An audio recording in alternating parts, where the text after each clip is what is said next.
In this video, we're going to talk about looping over Python dictionaries. Now, Python dictionaries are what are known as iterable in Python speak.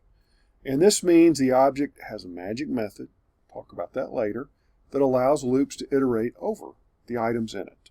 So the simplest way to iterate, and I made a dictionary of back when I was a kid learning the alphabet, that A is for apple, B is for baseball, C is for cat, all the way up to F is for football.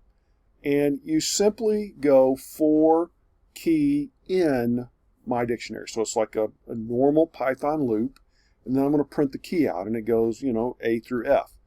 Now, there's nothing special about that word key. I could do for something in my dictionary, print something, and it's going to print out the key. So when you iterate over a dictionary, it will give you the keys in that dictionary. But wait, Will, I want the values. Well, Python has you covered there. So you can do dot values in your loop. And if you print that out, you'll get a list of the values. So are you happy yet? No, that's not good enough. I want both. Well, they have you covered there too.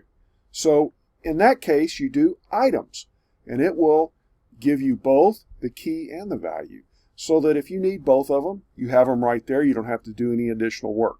Now, let's get back to that magic methods thing.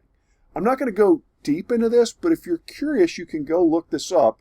Basically, if your object or your class implements underscore underscore next underscore underscore, that's a magic method because it has the double underscore on each side, then Python knows this is an iterator. And so when you put it in a loop, it's going to call that next function.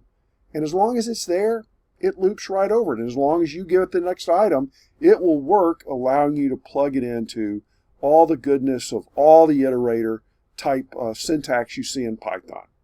That's it. Short video. Hope you enjoyed it. Please subscribe. And if you haven't, hit that like button. It helps me build an audience here. Thank you, and see you in the next one.